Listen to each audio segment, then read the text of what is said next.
Recording almost live from deepest, darkest Appalachia. Nestled in the hills of eastern Kentucky, in particular Prestonsburg, the home of 10,000 holler whores.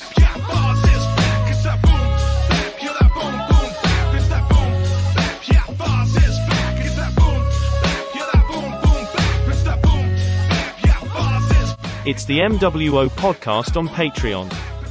Hosted by the creepy Kentuckian and Uncle Bill. Take it away, Bo.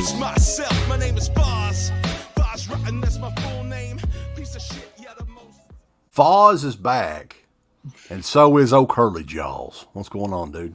What is up, sir? Not too much. Good to get you on here. I've got some recommendations for you for movies that I don't know if you've seen, but that I think that you would appreciate. All right. First one up. Are you a fan of you like Seed of Chucky? That's one of your favorite Chucky movies. Love right? Seed of Chucky. That is my favorite Chucky film. Have you ever seen this? This is the same guy that did the Chucky doll. I think Kevin. I think his name's Kevin Yeager. Dolly Dearest. Have you seen Dolly Dearest? I've never seen it. I've heard about it, but I've never watched it.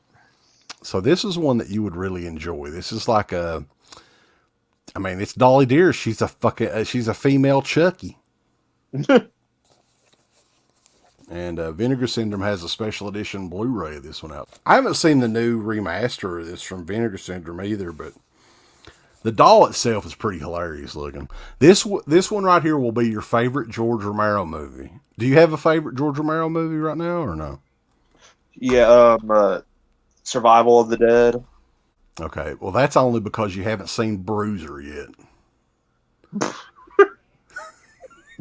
This is a Walmart exclusive that was totally free with, I think it was a Saw movie or something like that back in the day.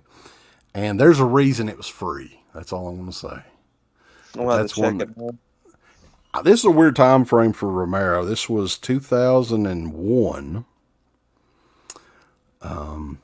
I'll read it to you. I haven't seen it in a long time. See if you like it. Betrayed by an unfaithful wife, belittled by an overbearing boss, and cheated out of a fortune by his best friend, Henry has been pushed to the edge of sanity.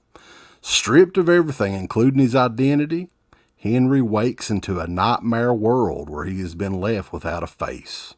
In a bloody rampage of revenge, Henry sets out to destroy those who have betrayed him. Written and directed by George Romero, and literally has no budget at all, from what I can recall. Bruiser, and this one is the only, I think to this day, it's the only George Romero film that is not out on Blu-ray at all. It's just DVD. It sounds interesting. I'll have to check it out. I wonder if it's on Tubi. Do you have a favorite zombie movie? I've got a couple of zombie movies that I could recommend you on here. My favorite zombie movie has to be actually Zombie. Leo Fulci's Zombie. I recently checked it out, and I loved it. I thought the movie was, hands down, probably the best zombie film I've ever seen. I'm not going to argue with you about that. I mean, that's a good one for sure. The zombie versus the shark scene. I mean, I don't know who. So that would have to be something in some sort of drunken stupor that somebody would come up with. Who in a million years would think of something like that? Especially in 1979 when that movie came out. But yeah, just that alone is getting that movie cult status. But the whole movie's great. I love the music in Zombie as well. That's one of my favorites. But I got a couple more for you here. You're a fan of Sid Haig, right? Yeah. Have you ever seen Night of the Living Dead 3D? Of course, this is the 2D version. No, I used to have that DVD, but never watched it. Written and directed by Jeff Broadstreet. This one is from 2007. Kind of the height of Lionsgate releasing anything and everything on DVD. This is when, oh my God, man. I mean, I can go back on YouTube and look some of those fucking reviews that we did for stuff.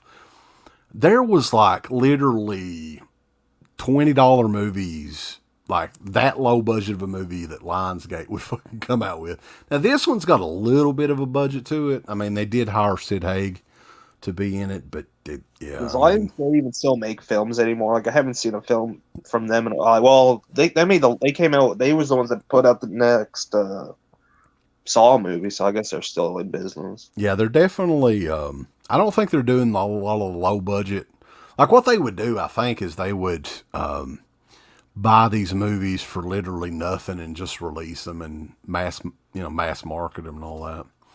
But Night of the Living Dead 3D is one. I can totally see Vinegar Syndrome re-releasing these. Yeah, Return of the Living Dead, Rave to the Grave. These were, it was this one and Necropolis. Both of those debuted on the Sci-Fi Channel back in like 2005.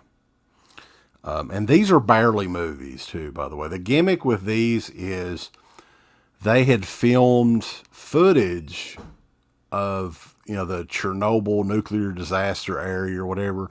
They had filmed footage there illegally and used it in this movie. That was the big gimmick with this. But, yeah, these have never come back out either. I don't have the other one, Necropolis or whatever. But, yeah, this may be one of your favorites for sure. Check it out. That would be another recommendation. And the last one, do you have a favorite Tobe Hooper movie? No, I don't. Well, I would invite you to check out Tobe Hooper's Mortuary, baby, on Blu-ray disc. I've heard about that. I've never watched it. This is one that came out. We've talked about this numerous times on the show. I think it's like 2004, 2005. Nope, 2006. This is one of the early ones we reviewed on Dead Pit back in the day. It probably should have been Tobe Hooper's last actual film, but unfortunately he made I think it's called The Djinn or something like that it was like the year before he passed away. This one is really bad. Like the CGI in it and all that's really bad, but it's kind of got some charm to it. I would recommend you maybe check it out. It could be your favorite Tobe Hooper movie. Check it out. Since you think the original Texas Chainsaw Massacre is not very good, or is it a piece of shit? I mean, I like it, but it's not my favorite in the franchise. Like I like the newest Texas Chainsaw Massacre film. I know you all hated it. I loved it. I thought it was. I thought it was really good. Like we were in the minority. There were a lot of people that were really putting that movie over for some reason. I liked it. I hope. Give us the thumbs up. Up your butt. Like, subscribe.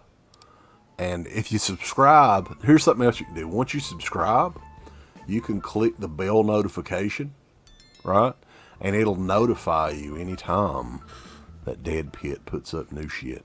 Or don't. I really don't give a if you do. I want you to. I don't care.